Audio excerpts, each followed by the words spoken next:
ದೇವರ ವಾಕ್ಯ ನಮ್ಮ ಜೀವಿತವನ್ನು ಅದು ಕಟ್ಟಲಿಕ್ಕೆ ಒಂದು ದೊಡ್ಡ ಆಯುಧವಾಗಿದೆ.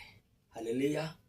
ದೇವರ ವಾಕ್ಯ ದಿನ ದಿನ ನಮ್ಮನ್ನು ಪರಿಶುದ್ಧ ಮಾಡುತ್ತದೆ. ದೇವರ ವಾಕ್ಯ ನಮ್ಮನ್ನು ದಿನ ದಿನ ಪರಿಶುದ್ಧ ಕಡೆಯಲ್ಲಿ ನಡೆಸ್ತದೆ. ಹಲ್ಲೆಲೂಯ.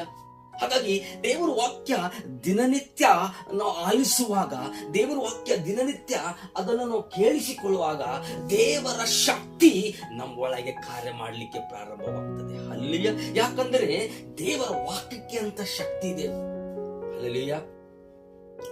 ಆ ಒಂದು ವಾಕ್ಯವನ್ನು ನಾವು ಶ್ರದ್ಧೆಯಿಂದ ನಾವು ಆಲಿಸುವಾಗ ನಿಜವಾಗಲೂ ನಾವು ಯಾವ ಒಂದು ಪರಿಸ್ಥಿತಿಯಲ್ಲಿ ಇವತ್ತು ಯಾವ ಒಂದು ಪರಿಸ್ಥಿತಿಯಲ್ಲಿ ನೀವು ಬಂದಿರಬಹುದು, ಆದರೆ ನೀವು ಶ್ರದ್ಧೆಯಿಂದ ನಿಮ್ಮ ವಾಕ್ಯವನ್ನು ನೀವು ಕೇಳಿಸಿಕೊಳ್ಳುವಾಗ ನಿಜವಾಗಲೂ ನಿಮಗೆ ತಿಳಿದ ಹಾಗೆ ಒಂದು ದೈವಿಕವಂತ ಶಕ್ತಿ ನಿಮ್ಮ ಒಳಗೆ ಬಂದು ನಿಮಗೆ ಕಟ್ಟಾಕಲ್ಪಟ್ಟಿರುವಂತ ಒಂದೊಂದು ಶಕ್ತಿಗಳಾಗಲಿ ಅದು ನಿಮಗೆ ತಿಳಿದ ಹಾಗೆ ಅದು ಕಳಚಿ ಬೀಳುತ್ತದೆ, ಅದು ಲಯವಾಗ್ತದೆ, ಅದು ಬಿಡುಗಡೆ ಆಗ್ತದೆ. ಹಲ್ಲೆಲೂಯ.